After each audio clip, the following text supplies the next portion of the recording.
வணக்கம். இது இரவு நேர பிரதான செய்திகள். முதலில் தலைப்புச் செய்திகள். சுயநிர்ணய உரிமையுடன் இன பிரச்சினைக்கு தீர்வு, ஐக்கிய சோசலிச கட்சி வலியுறுத்து. தோட்ட தொழிலாளர்களுக்கு நாளாந்த சம்பளம் அதிகரிப்பு, ஒப்பந்தம் இன்று கைச்சாத்து. வடக்கில் இடம்பெற்ற ஊடகவியலாளர்கள் கொலை விசாரணைகள் துரித கதியில், ஆதாரங்களும் கிடைத்துள்ளன. இளங்குமரன் எம்பி தெரிவிப்பு. தரமாறு கல்வி மறுசீரமைப்பு குழுவுக்கு யாழ்ப்பாண பல்கலைக்கழக துணைவேந்தர் நியமனம். கிவிலோயா திட்டத்துக்கு எதிராக மக்கள் தன்னெழுச்சி கொள்ள வேண்டும், ஆயிரக்கணக்கில் அணிதிரள வேண்டும், அழைப்பு விடுத்துள்ளார் ரவிகரன் எம்பி. கடுமையான மணல் பற்றாக்குறையை வடக்கு மாகாணம் எதிர்கொண்டுள்ளது. தேசிய நிர்மாண சங்க வடமாகாண தலைவர் நந்தரூபன் தெரிவிப்பு. ஐக்கிய மக்கள் சக்தி மாநாட்டுக்கு முன்னர் ரணில் சயீத் நேரில் சந்திப்பு. வருகல் பிரதேச செயலாளர் பிரிவு கிராமங்கள் யானைகளால் பாதிப்பு, அரசு நடவடிக்கை எடுக்க வேண்டுமென கோரிக்கை. ராஜிதவுக்கு எதிரான முறைப்பாடு மீண்டும் விசாரணைக்கு. மாவீரன் முத்துக்குமாரனின் நினைவேந்தல். பிரஜாசக்தி திட்டம் தமிழ் தேசிய அரசியலை வேரோடு அழிக்கும், ஜோதிலிங்கம் தெரிவிப்பு. மாணவர்களை வேறுபடுத்தி பார்க்க தடை, ஆசிரியர்களுக்கான விசேட அறிவுறுத்தல். ஒரு பெரிய நோக்கத்திற்காக ஒன்றுபடுவதன் சக்தியை இலங்கையர்கள் நன்கு அறிவர், மகேல ஜேவத்தன. அரசாங்கத்தை கவிழ்க்கலாம், ஆனால் அரசை அவ்வாறு செய்ய முடியாது, முன்னாள் எம்பி சஞ்சீவ எதிரிமான விளாசல். டித்வா புயல் பாதிப்பு, 4 லட்சத்திற்கும் அதிகமான குடும்பங்களுக்கு நட்ட ஈடு வழங்க நடவடிக்கை. தொடர்வன விரிவான செய்திகள்.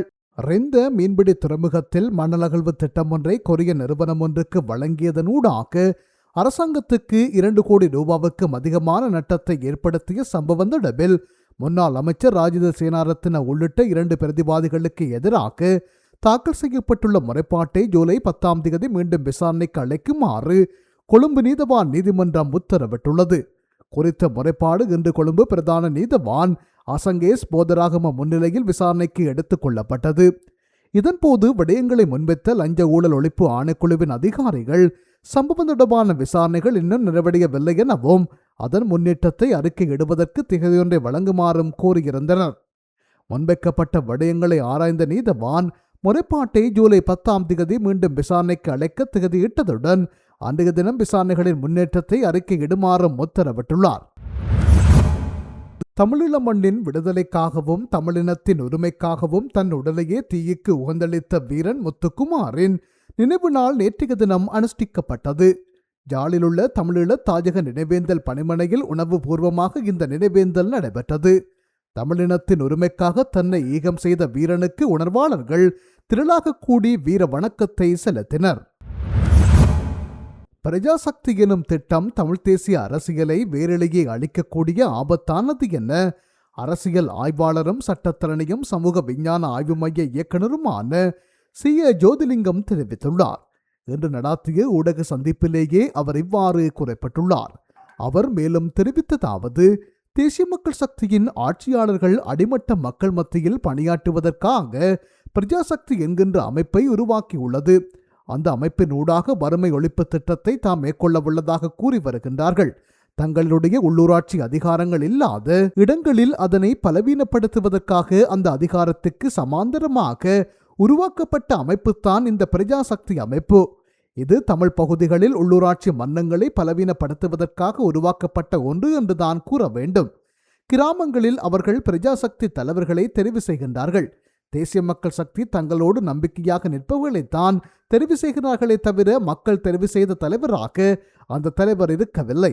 இங்கு ஜனாதிபதி வருகின்ற போது கிளைகள் எல்லாவற்றுக்கும் மக்களை அழைத்து வருமாறு கட்டளையிடப்பட்டதாக செய்திகள் வெளியாகி இருக்கிறது.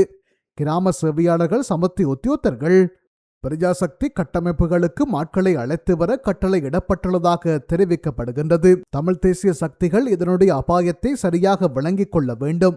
தமிழ் தேசிய சக்திகளை பொறுத்தவரை அவர்கள் தொடர்ச்சியாக எதிர்ப்பு அரசியலை செய்து கொண்டிருக்கிறார்களே தவிர தேச நிர்மாண அரசியலில் கவனம் செலுத்தவில்லை. எமது மக்களில் உதவிகளையும் தேவைகளையும் எதிர்பார்ப்பவர்கள் இருக்கிறார்கள். ஆகவே அந்த நலங்களை பேண வேண்டிய பொறுப்பு தமிழ் தேசிய சக்திகளுக்கு இருக்கின்றது. தமிழ் தேசிய சக்திகள் அதில் கவனம் செலுத்தாமையால் தேசிய மக்கள் சக்தி அரசாங்கம் அந்த வெற்றிடத்தை நிரப்புகின்ற ஒரு நிலைமையை நாங்கள் பார்க்கின்றோம். ஆகவே இது ஒரு அபாயமான விடயம். ஏனெனில் அடிமட்டத்தில் தமிழ் தேசிய அரசியலை பலவீனப்படுத்துகின்றது. உண்மையில் கிராமங்களில் அடிமட்டமாக இருக்கின்ற அந்த அடிமட்ட மக்களை பலவீனப்படுத்துகின்ற ஒரு அரசியலை தேசிய மக்கள் சக்தி அரசாங்கம் முன்னெடுக்க முனைகின்றது. இது தமிழ் தேசிய அரசியலை வேறிலேயே அழுக செய்கின்ற ஒரு நிலைமை. இந்த விடயம் தொடர்பில் வலுவான கவனம் செலுத்த வேண்டிய தேவை இருக்கின்றது. எதிர்ப்பு அரசியலில் மட்டும் கவனம் செலுத்தாமல் தேச நிர்மாண அரசியலிலும் கவனம் செலுத்துகின்ற போது இந்த விடயங்களை வெற்றி கொள்ளக்கூடிய நிலைமை உருவாகும். இது தொடர்பான பொறுப்பு தமிழ் அரசியல் கட்சிகளுக்கு மட்டுமல்ல, தமிழ் தேசிய சக்திகள் அனைவருக்கும் இருக்கின்றது என நினைக்கின்றேன் என மேலும் தெரிவித்துள்ளார். அவசர நிலை ஏற்பட்டால் மாணவர்களுக்கு உதவுவதற்காக ஆசிரியர்களுக்கான வழிகாட்டுதல்களின் தொகுப்பை வெளியிட தேசிய சிறுவர்கள் பாதுகாப்பு அதிகார சபை நடவடிக்கை எடுத்துள்ளது.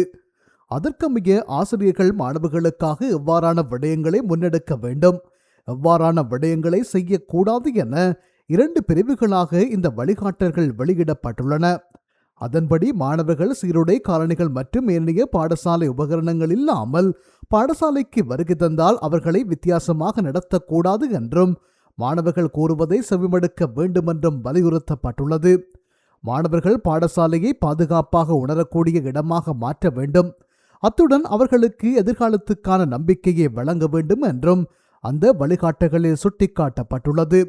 மாணவர்கள் அதிர்ச்சிகரமான சூழ்நிலைகளை மீண்டும் அனுபவிக்க கூடாது. பேரிடர்களை எதிர்கொண்ட மாணவர்களை பாரபட்சமான முறையில் நடத்தக்கூடாது என்றும் தெரிவிக்கப்பட்டுள்ளது. ஆசிரியர்களின் ஓய்வறையிலோ அல்லது பாடசாலையில் உள்ள பிற இடங்களிலோ பேரிடர்களால் பாதிக்கப்பட்ட மாணவர்கள் பற்றி விவாதிக்க கூடாது. அதே நேரம் நிறைவேற்ற முடியாத வாக்குறுதிகளை மாணவர்களுக்கு வழங்கக்கூடாது என்றும் தேசிய சிறுவர்கள் பாதுகாப்பு அதிகார சபை வலியுறுத்தியுள்ளது. லங்கா சதோசாவின் முன்னாள் சிரேஷ்ட விநியோக முகாமையாளர் உள்ளிட்ட 3 பேர் லஞ்சம் மற்றும் ஊழல் ஒழிப்பு ஆணைக்குழுவால் கைது செய்யப்பட்டுள்ளனர். 2021ஆம் ஆண்டு வெள்ளைப்பூண்டு கையிருப்பினை விற்பனை செய்த போது அரசாங்கத்திற்கு 17 மில்லியன் ரூபாவுக்கும் அதிகமான நட்டத்தை ஏற்படுத்திய குற்றச்சாட்டில் அவர்கள் கைது செய்யப்பட்டனர். கைது செய்யப்பட்ட இந்த சந்தேக நபர்கள் கொழும்பு பிரதான நீதவான் அசலிஸ் போதராகம முன்னிலையில் இன்று ஆஜர்படுத்தப்பட்டிருந்தனர்.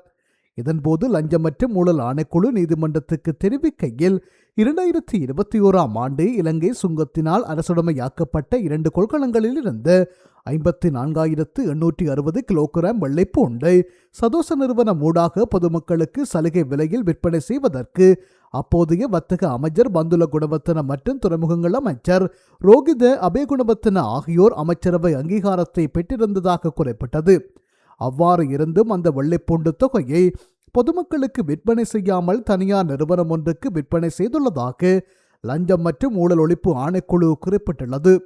குறித்த காலப்பகுதியில் சதோச நிறுவனத்தினால் 1 கிலோகிராம் வெள்ளைப்பூண்டு 445 ரூபாவுக்கு விற்பனை செய்யப்பட்டிருந்த நிலையில் இந்த வெள்ளைப்பூண்டு தொகையை 1 கிலோகிராம் 135 ரூபாய் போன்ற குறைந்த விலைக்கு விற்பனை செய்தமையினால் அரசாங்கத்திற்கு 1,70,660,660 ரூபாய் நட்டம் ஏற்பட்டுள்ளதாகவும் ஆணைக்குழுவின் அதிகாரி ஒருவர் நீதிமன்றத்துக்கு தெரிவித்துள்ளார்.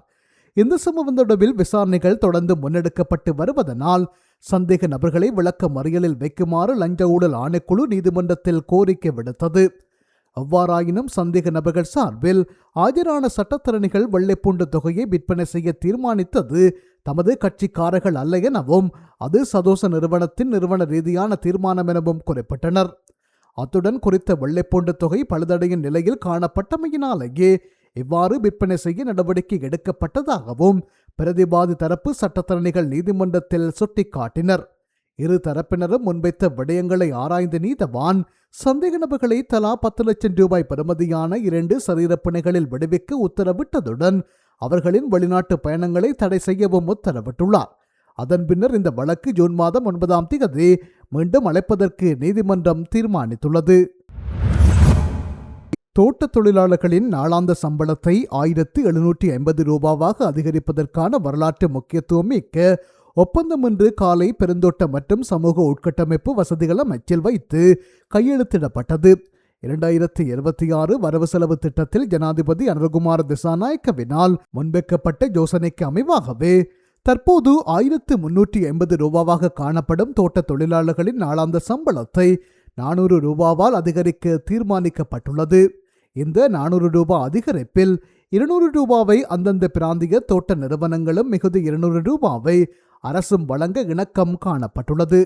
அதற்கமைய தோட்ட தொழிலாளர் ஒருவரின் நாளாந்த சம்பளம் 1750 ரூபாவாக உயர்வடையும். தோட்ட நிறுவனங்கள் மற்றும் இலங்கை முதலாளிமார் சம்மேளனத்துடன் நடத்தப்பட்ட பல சுற்று பேச்சுவார்த்தைகளின் பின்னர் இந்த இணக்கப்பாடு எட்டப்பட்டது என்று அமைச்சின் செயலாளர் பிரபா சங்கரகீந்தி தெரிவித்துள்ளார். ஜனவரி மாதம் தொழிலாளர்கள் பணிக்கு சமூகம் அளித்த நாட்களின் அடிப்படையில் பிப்ரவரி மாதம் 10ஆம் தேதி முதல் இந்த அதிகரிக்கப்பட்ட சம்பளம் வழங்கப்படும். அரசு வழங்கும் 200 ரூபாய் கொடுப்பனவை வைப்பிலிடுவதற்காக தொழிலாளர்களின் வங்கித் தகவல்கள் ஏற்கனவே திரட்டப்பட்டுள்ளன. எதிர்வரும் பிப்ரவரி 3ஆம் தேதி அளவில் ஊழியர்களின் வருகை பதிவேடுகள் கிடைத்தவுடன் அரசின் பங்களிப்பு தொகையை நிறுவனங்களுக்கு விடுவிக்க அமைச்சு திட்டமிட்டுள்ளது. இந்த தீர்மானத்தை ஒரு வரலாற்று சாதனையாக கருதுவதாக பெருந்தோட்ட உரிமையாளர்கள் சங்கத்தின் தலைவர் சுனில் பொலிகத்த குறிப்பிட்டுள்ளார். இந்த சம்பள அதிகரிப்பினால் தோட்ட நிறுவனங்களுக்கு 6 பில்லியன் ரூபாவுக்கும் அதிகமான மேலதிக செலவு ஏற்படும் என்றும், எனவே இந்த தொழில்துறையை வெற்றிகரமாக முன்னெடுத்து செல்ல தொழிலாளர்களின் உற்பத்தி திறன் மற்றும் அனைத்து தரப்பினரும் ஒத்துழைப்பு அவசியம் என்றும் அவர் சுட்டிக்காட்டினார். தேசிய இனப்பிரச்சினைக்கு சுயநிர்ணய உரிமைகளின் அடிப்படையில் தீர்வு காணப்பட வேண்டும் என்று ஐக்கிய சோசலிச கட்சி வலியுறுத்தியுள்ளது. இது தொடர்பில் விசேட கூட்டம் ஒன்றை அந்த கட்சி எதிர்வரும் 13ஆம் தேதி யாழ்ப்பாணம் நல்லூரில் நடத்துகின்றது. கட்சி தலைவரான சிறிதுங்க ஜெயசூரிய சிறப்பு பேச்சாளராக பங்கேற்று தமிழ் மக்களுக்கு கௌரவமானதொரு தீர்வை வழங்குமாறு வலியுறுத்தவுள்ளார்.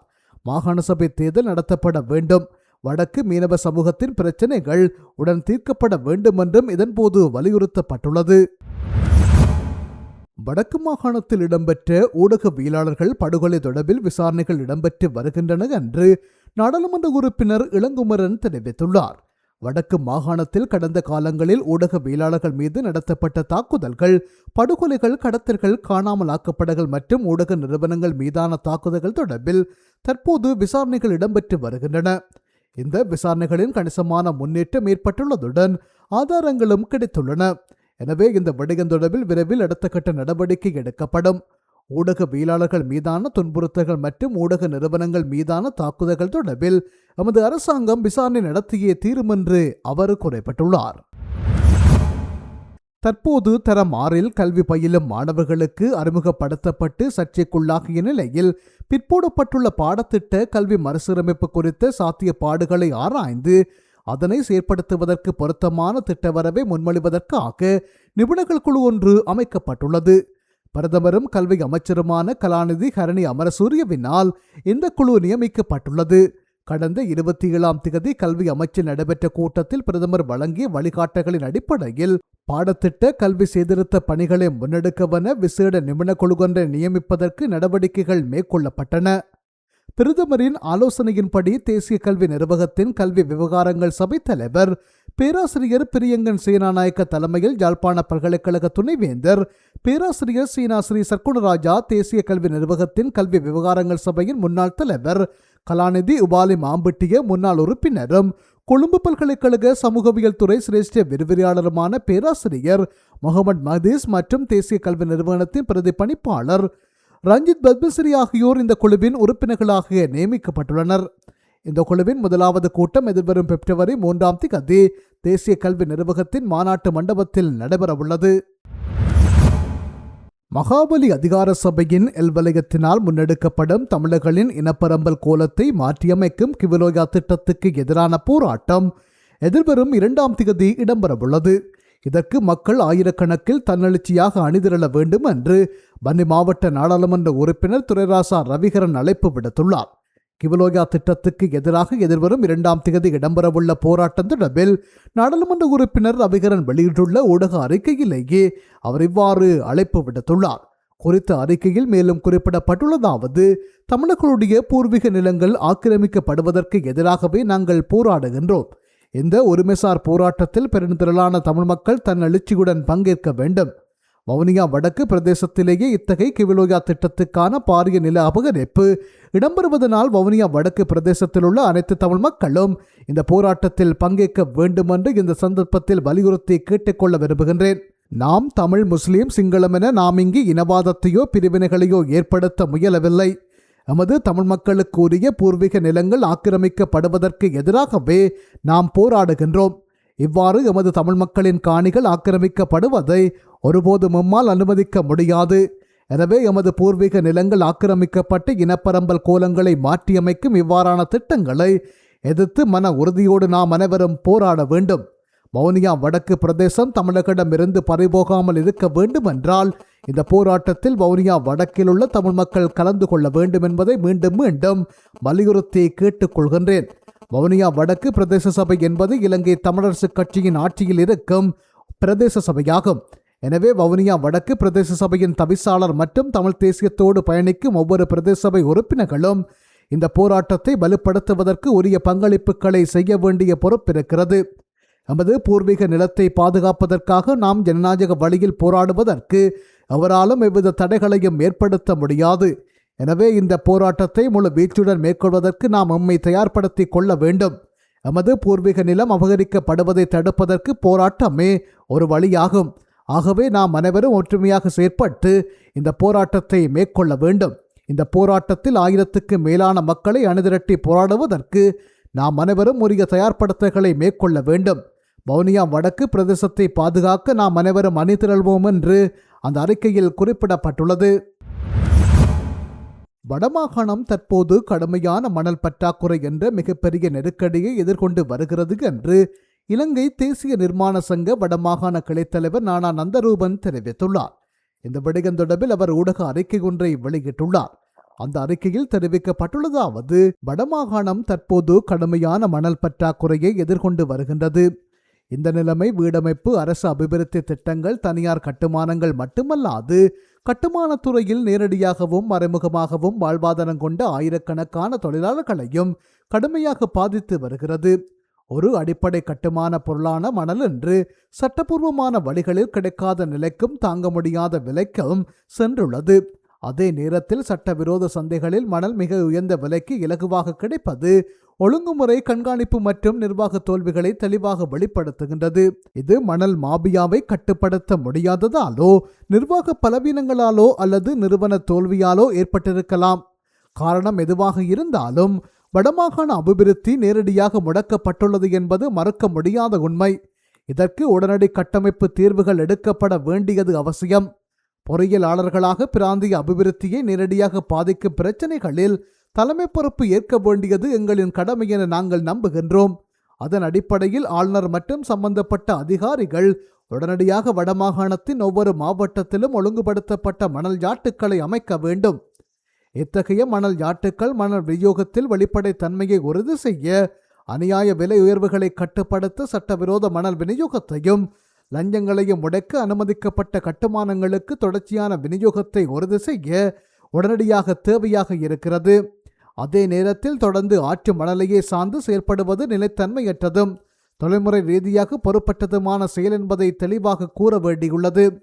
இன்றே கிடைக்கக்கூடிய தொழில்நுட்ப ரீதியாக நிரூபிக்கப்பட்ட மாற்றுத் தீர்வுகளை உடனடியாக ஊக்குவிக்க வேண்டும். அதில் முக்கியமாக ஆற்று மணலுக்கு நேரடி மாற்றாக கட்டுமான முறைகள் மணல் பயன்பாட்டை பெரிதும் குறைக்கும். இலகுரக கற்கள் மூலம் நவீன பிளாஸ்டர் முறைகளை பயன்படுத்தலாம். பிற நாடுகளில் பயன்படுத்தப்படும் ரோக்கியோ, சூப்பர்காஸ்ட், பிளாஸ்டர் மாஸ்டர் போன்ற மணல் பயன்பாட்டை குறைக்கும் அல்லது மணல் தேவையற்ற புதுமையான கட்டுமான பொருட்கள் அனைத்தும் உலகளவில் பயன்பாட்டில் உள்ளவை. இங்கு குறைவாக இருப்பது கொள்கை வழிகாட்டலும் தொழில்முறை ஒப்புதலும் நிறுவன தைரியமுமாகும். இலங்கை பொறியியலாளர் சங்கம் போன்ற அமைப்புகள் இந்த நிலைமையில் தொழில்நுட்ப வழிகாட்டுதலையும் கொள்கை தாக்கத்தையும் வழங்க வேண்டிய தார்மீக மற்றும் தொழில்முறை பொறுப்பை கொண்டுள்ளன. இந்த பிரச்சனையில் பொறியியலாளர்கள் முன்னணியில் வராவிட்டால் முக்கிய முடிவுகள் தொழில்நுட்ப அறிவு இல்லாத சுயநல குழுக்களின் கைகளில் தொடர்ந்து இருந்து நீண்டகால அபிவிருத்திக்கு பெரும் சேதத்தை ஏற்படுத்தும். மேலும் தாமதமின்றி உறுதியான நடவடிக்கைகள் எடுக்கப்பட வேண்டும் என அதிகாரிகளையும் கொள்கை அமைப்பாளர்களையும் தொழில்முறை நிறுவனங்களையும் வலியுறுத்துகின்றோம். ஒரு அடிப்படை வளம் அபிவிருத்திக்கு தடையாக மாறும் நிலையை வடமாகாணம் இனி சகிக்க முடியாது என்றுள்ளது. தையிட்டி திசை விகாரையை உடனடியாக அகற்றுமாறு கோரியும் திசை விகாரை மற்றும் அதனை சுற்றியுள்ள காணிகளை விடுவிக்குமாறு வலியுறுத்தியும் நாளையும் நாளை மறுதினமும் ஞாயிற்றுக்கிழமையும் திசை விகாரைக்கு அருகாக போராட்டம் இடம்பெறவுள்ளது. நாளை மாலை 4 மணி முதல் மாலை 6 மணி வரையும், பௌர்ணமி நாளான நாளை மறுதினம் காலை 7 மணி முதல் மாலை 6 மணி வரையும் போராட்டம் நடைபெறும். இந்த போராட்டத்தில் அனைத்து தமிழ் கட்சிகள், பொது அமைப்புகளின் பிரதிநிதிகள் மற்றும் பொதுமக்கள் என அனைவரையும் கலந்து கொண்டு ஆதரவு வழங்குமாறு போராட்ட ஏற்பாட்டாளர்கள் அழைப்பு விடுத்துள்ளார்கள். முன்னாள் ஜனாதிபதி ரணில் விக்ரமசிங்கவுக்கும் எதிர்க்கட்சித் தலைவர் சஜித் பிரேமதாசவுக்கும் இடையில் விரைவில் சந்திப்பு நடைபெறவுள்ளமை உறுதியாகியுள்ளது.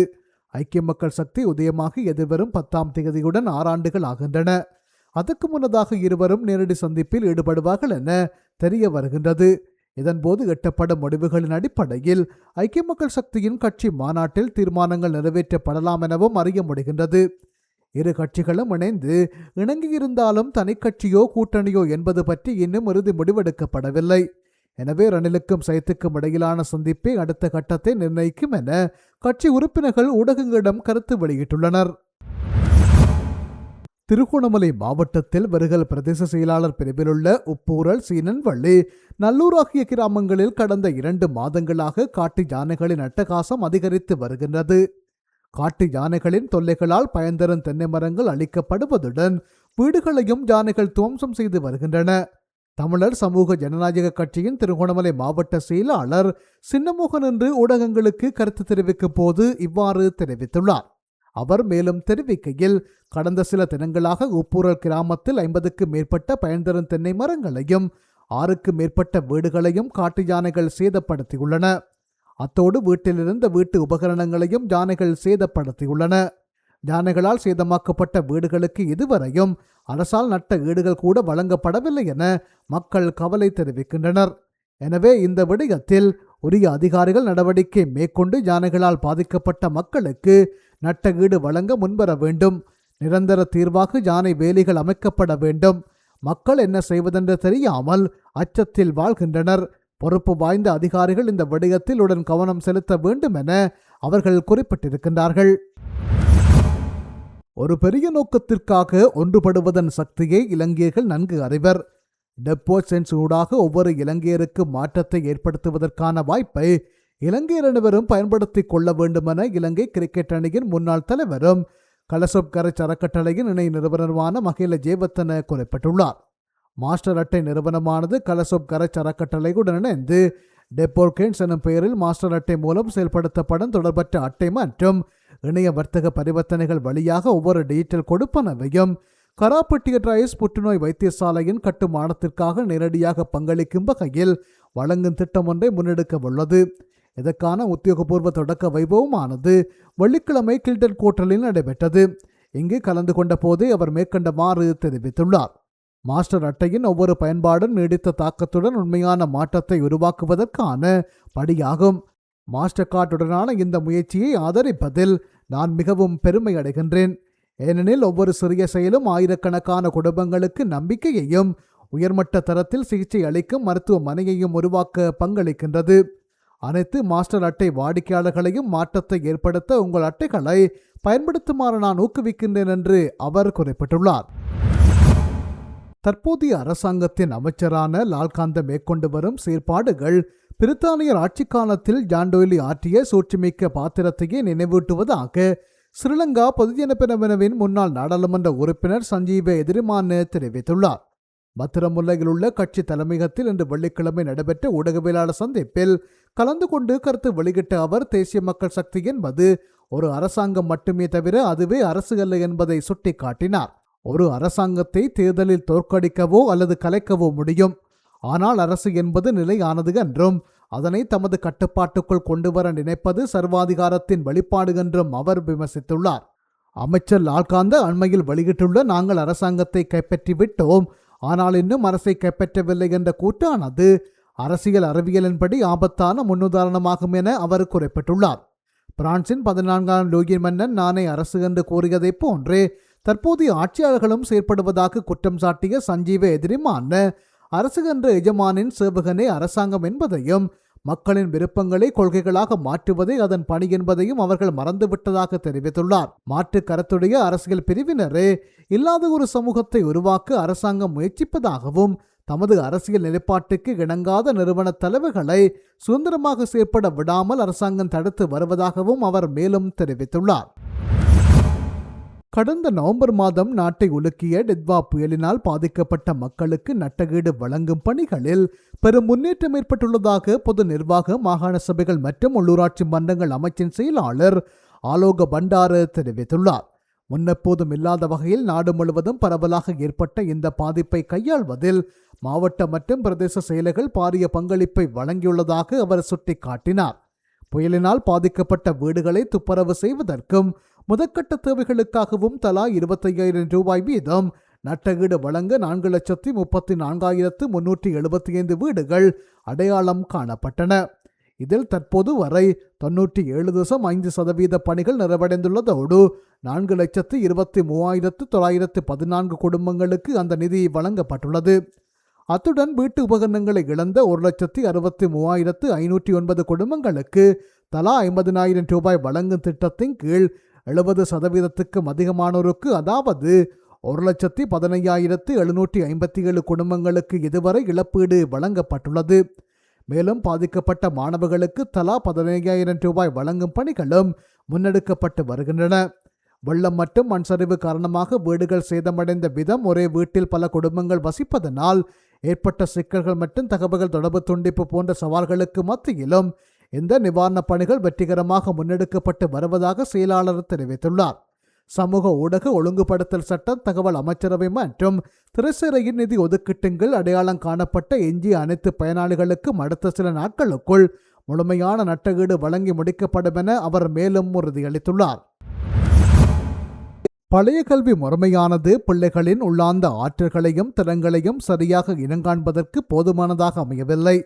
இந்த நிலைமையை புதிய கல்வி சீர்திருத்தங்களின் ஊடாக தகுந்த முறையில் சீர் செய்ய முடியும் எனவும் தொழில்முறை பிரதி அமைச்சர் மஹிந்த ஜெயசிங்க தெரிவித்துள்ளார். கொழும்பு பண்டார்நாயக்க சர்வதேச மாநாட்டு மண்டபத்தில் புதன்கிழமை நடைபெற்ற தொழில்நுட்ப கல்வி மற்றும் பயிற்சி திணைக்களத்தின் பாடநெறிகளை வெற்றிகரமாக நிறைவு செய்த உயர் டிப்ளோமா மற்றும் டிப்ளோமா தாரிகளுக்கு சான்றிதழ்கள் வழங்கும் நிகழ்வில் அவர் பிரதம அதிதியாக கலந்து கொண்டு உரையாற்றுகையிலேயே மேற்கண்டவாறு குறிப்பிட்டுள்ளார்.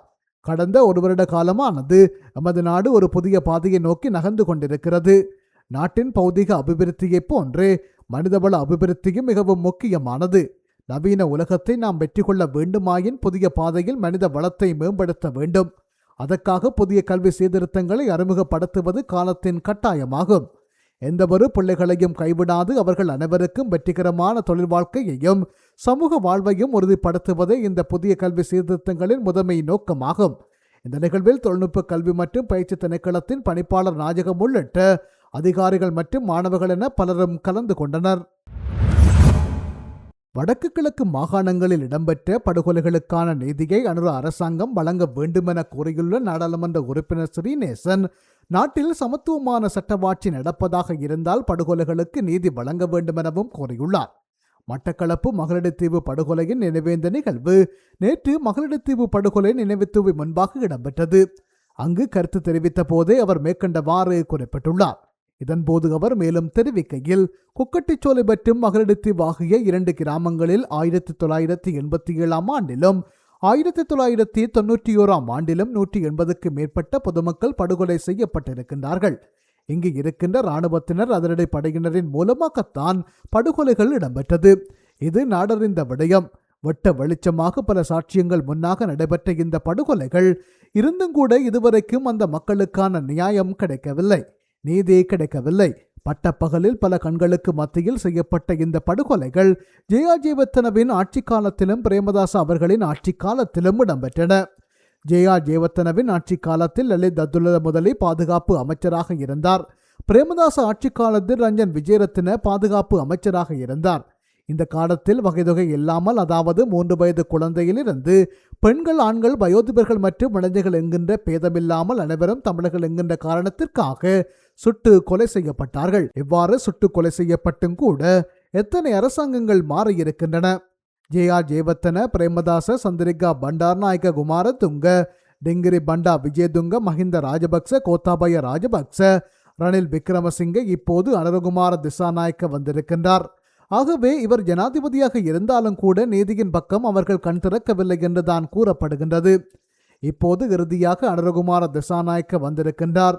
அவருடைய காலத்திலாவது பாதிக்கப்பட்ட மக்களுக்கு நீதி கிடைக்க வேண்டும் என்பதனை நாங்கள் மிகவும் எதிர்பார்த்து இருக்கின்றோம். கொல்லப்பட்டவர்கள் அப்பாவிகள் என்பதும் கொண்டவர்கள் இராணுவத்தினர், அதிரடிப்படையினர் என்பதும் வெளிப்படையான உண்மை. அந்த காலத்தில் இங்கு பணிக்கு வந்தவர்கள் இந்த பொறுப்புக்குரியவர்கள் யார் என்பது அரசாங்கத்திற்கு நன்றாக தெரியும். எனவே சட்டவாட்சி சமத்துவமான ஆட்சி என்று சொன்னால் இந்த கொல்லப்பட்ட மக்களுக்குரிய நீதி அல்லது அவர்களுக்குரிய தீர்ப்பு என்பது கிடைக்க வேண்டும் என்பதை இந்த இடத்தில் மிகவும் மனவேதனையுடன் கூறிக்கொள்கின்றேன்.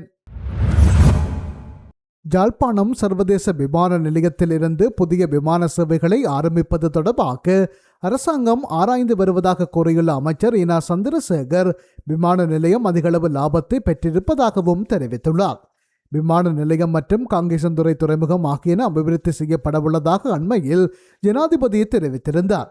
இந்த நிலையில் குறித்த அபிவிருத்தி பணிகளின் முன்னேற்றம் தொடர்பாக கருத்து கூறும் போது அமைச்சர் மேற்கண்டவாறு குறிப்பிட்டுள்ளார். இதன்போது மேலும் அவர் கூறுகையில், யாழ்ப்பாணம் விமான நிலையத்தின் அபிவிருத்தி பணிகள் தற்சமயம் இடம்பெற்றுக் கொண்டிருக்கின்றன. பயணிகள் காத்திருப்பு பகுதியின் புனரமைப்பு பணிகள் நிறைவடையும் தருவாயில் உள்ளதை காண முடிகின்றது. அதே சமயம் யாழ்ப்பாணம் சர்வதேச விமான நிலையத்திலிருந்து புதிய விமான சேவைகளை ஆரம்பிப்பது தொடர்பாக ஆராய்ந்து வருகின்றோம். கடந்த கால அரசாங்கங்களால் விமான நிலையம் ஆரம்பிக்கப்பட்டாலும் அது முழுமையான விமான நிலையமாக மாறவில்லை. இந்த நிலையில் நாம் அந்த குறையை தீர்ப்பதற்கான நடவடிக்கைகளை முழுவீச்சில் எடுத்திருக்கின்றோம். தற்போது லாபத்தில் இயங்கும் யாழ்ப்பாண சர்வதேச விமான நிலையம் எதிர்காலத்தின் நாட்டின் பொருளாதார வளர்ச்சியில் மிக மிக காத்திரமான பங்களிப்பை வழங்கப் போகிறது. அதேபோல காங்கேசன்துறை துறைமுக அபிவிருத்தி பணிகளை விரிவுபடுத்துவது தொடர்பில் ஆராய்ந்து வரும் அதேவேளை மயிலிட்டி துறைமுக அபிவிருத்தியை மேற்கொள்வதற்காக சுமார் 400 மில்லியன் ரூபாய் ஒதுக்கப்பட்டுள்ளது.